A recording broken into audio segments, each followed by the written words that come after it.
The Word of God is alive and powerful, sharper than any two-edged sword, piercing even to the dividing asunder of the soul and spirit and of the joints and the marrow, and is a critic of the thoughts and intents of the heart. All Scripture is God-breathed and is profitable for doctrine, for reproof, for correction, for instruction in righteousness, that the man of God might be mature, thoroughly furnished unto all good works. Welcome everyone to our daily Bible study, and niya kita sa atong pagtulunan nga giuluhag Positional Truth, that Believers Repose, o padayon kita sa atong paghisgot pagtuon niini apan kinahanglan andamon tong kaugalingon nga unsa may mga salang nabuhat nato ning adlaw ato kining isugid tanan ngadto sa tubangan sa Dios kamahan, privately and directly to Him. 1 John 1:9 is what we are supposed to use now, which says, if we confess our sins, God is faithful and just to forgive us our sins and to cleanse us from all unrighteousness. Apanalang kanimo unbeliever, wala pa'y kaluwasan diha kanimo. Ang imong giatubang isyo dili ang imong pagsugid sa imong mga sala, kundi ang imong paggamit niya ng imong kabubuton sa pagtuo kang Ginoong Jesucristo ingon nga imong manluluwas. Human mo buhata ka na, andam na sa ikaw sa pagsalmot ng atong pagtuon sa pulong sa Dios. Therefore, magampo ta karon sa hilom.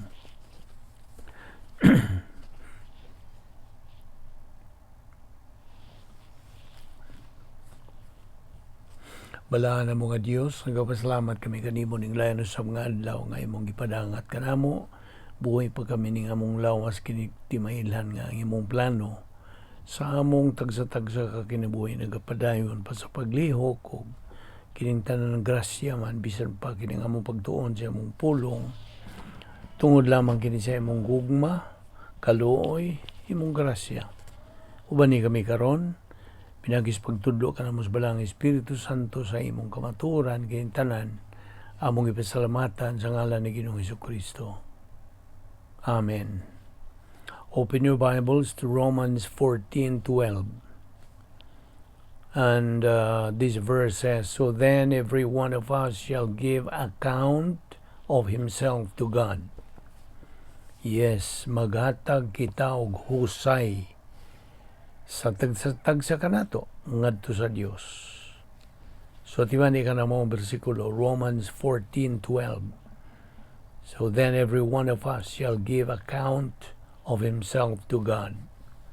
Diya sa John 17:25, a righteous Father, the world hath not known thee, but I have known thee. Kung balikon, John 17:25, O righteous Father, the world hath not known thee, but I have known thee. Philippians 2:9-11, kini na kanayon.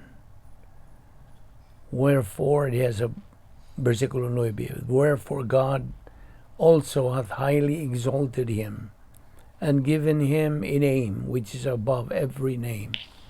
Verse 10, that at the name of Jesus every knee should bow, of things in heaven and things in earth and things under the earth. Verse 11, and that every tongue should confess that Jesus Christ is Lord, to the glory of God the Father. Now, unas tanan, ang plano sa Diyos, grasya. God's plan is grace. And grace is the plan of God. Now I'm using play of words, pan maulagin na. They are synonymous. God's plan is grace, and grace is the plan of God. Inumdumi, ang Colossus 3:17 nga nagkanayon, whatever ye do, in word or in deed, do all in the name of the Lord Jesus, giving thanks to God the Father through Him. Diya sa Isaias, ang pulong sa Diyos na kanayon, that those who wait on the Lord, etc., etc., shall renew their strength. Meaning, ma-recharge. Wait. Ano may pasabot nining wait? Paghulat. Well, this means that we are waiting on the Lord for something fantastic na maong grasya sa Diyos. Salmo 25:3, Ye let none that wait on thee be ashamed. Let them be ashamed which transgress without cause. Colossians 3:17, Whatever you do in word or deed, do all in the name of the Lord Jesus, giving thanks through Him to God the Father. Kining whatever sa Griegong pulong is pas, P-A-S. Ang buot pasabot, all. Okay? Kanang all diha, singular na, gipaymutang nila. Our spiritual life, kana may buot pasabot. So whatever is past. Now, do all, kanang all diha, plural na. In the name of the Lord Jesus. Now, anto ta sa 2 Corintios 5:10 nagkanayon kini. For we must all appear before the judgment seat of Christ, so that each one may be recompensed for his deeds in the body, according to what he has done, whether good or bad. So, Romans 14:12, unsa kadto? So then each one of us will give an account of himself to God.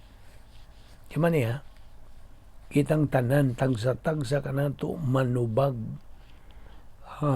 ngadto sa Diyos. Makigusay ang Diyos ka na ito. Now, inikatubang lang ito na sa Diyos, when this time comes, andam ba kita? Mao ka na kung pangutana. John 17:25-26 says, ako naman yung ibasa ka diyan, O righteous Father, although the world has not known you, yet I have known you. And these have known that you sent me, and I have made your name known to them, and I will make it known, so that the love with which you loved me may be in them, and I in them. Na kining those have known, kining those din refers to the disciples, ang iyang mga disipulo.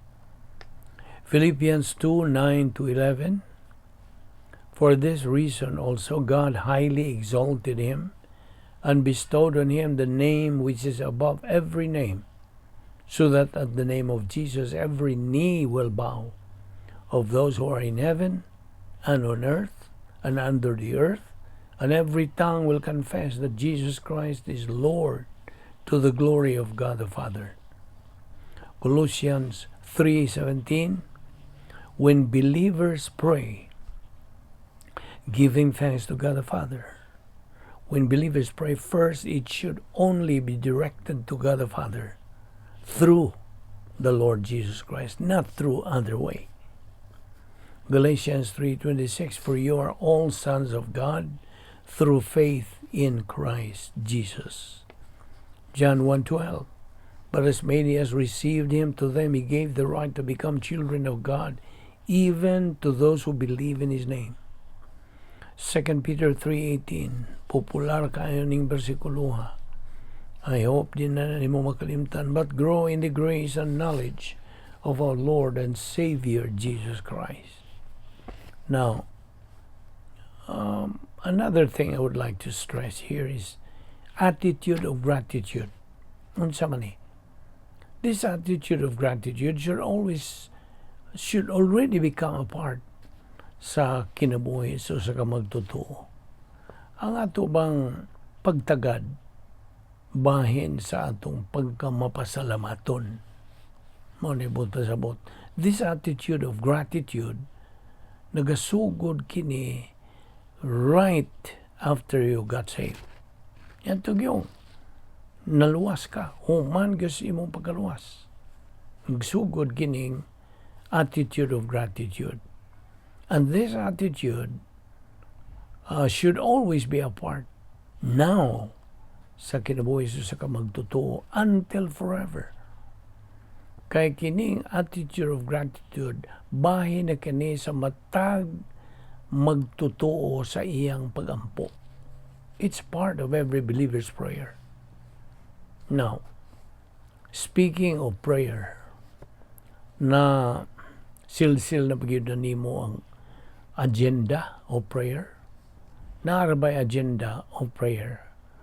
Di lang kay agenda, protocol kini mo, kini ang paagi nga gipahimutang sa Dios diha sa iyang pulong nga ato ni gitawag og Operation CTIP.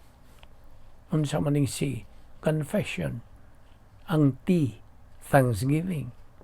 Ang I, intercession. P, petition. So mo na agenda of prayer. Kung wa ka niini nga agenda, then nagkayagaw, wala. Way epekto ang imong pagampo. Akong balikon, Operation CTIP, confession, thanksgiving, intercession, petition. Confession, imong isugid ang mga salang imong nabuhat. Okay? O kadtong imong nakalimtan ng mga sala, nakalimtan nimo sa kanang hinumdom, of course. Wala ka hinumdom, kadto i-appeal po to sa pagpasaylo sa Dios. Mao ni mga prinsipyo diha sa homologeo. So confession, isugid mo mga sala. Human ka musugid, then malimpyuhan ka, o andam na sa ikaw sa pagtuon sa pulong sa Dios, o pagkinabuhi nga espirituhanon. Bot pa sa bot, you can function in your spiritual life. Human ka musugid. Kay you are now qualified and you are back to unsa fellowship with God. So ang Espiritu Santo baka padayon na sa puno kanimo pag dumala sa imong kinabuhi samtang ikaw nagtuon sa iyang pulong. And then T is thanksgiving. Human ka mo sugid sa mga sala, magpasalamat ka. Niining higayon nga ikaw gihatag oportunidad sa pagpahimulo sa grasya sa pagampo. Thanksgiving, pasalamat ang Dios sa tanan. Nabito na iyang mando kanang that believers give thanks in everything. Tanan. Kanang kalampusan ba na o kapagyasan ba, pasalamati ang Dios. So thanksgiving. Sunod, intercession. Pagampo kini sa alang sa uban. Uban na itong mga isig ka magtotoo, mga dili magtotoo, atong isig ka tao. Okay? Now, that's intercession. Sundan ka sa petition. Pagampo alang sa atong mga gikinahanglan o that is for our request or unsa. That's petition. So, confession, thanksgiving, intercession, petition. But what's this? Bantay. Sa dili ka pa ingon nga magtuto, sa di ka pa musugod sa pagampo, be sure you do not have any unconfessed sin. Siguro yun. That's the time makigbungol ang Dios kanimo. Kung dili nimo hinganlan ng kanang imo mga sala nga nabuhat. Okay? Kasabot ka, makigbungol ang Dios nimo kung dili nimo hinganlan kanang mga sala nga imong nabuhat. So, you should rebound. 1 John 1:9. Name your sins one by one. Taghan mga sala nga gipangbuhat nato, you see, gikan sa kinaiya magkasasala kana. 1 John 1:9, if we confess our sins, God is faithful and just to forgive us our sins and to cleanse us from all unrighteousness. However, when we pray, we should be sure it is within God's will. Siguruha gyud nga kana nasud sa kabubuton sa Dios. Colossians 3:17 again, whatever you do in word or deed, do all in the name of the Lord Jesus, giving thanks through Him to God the Father.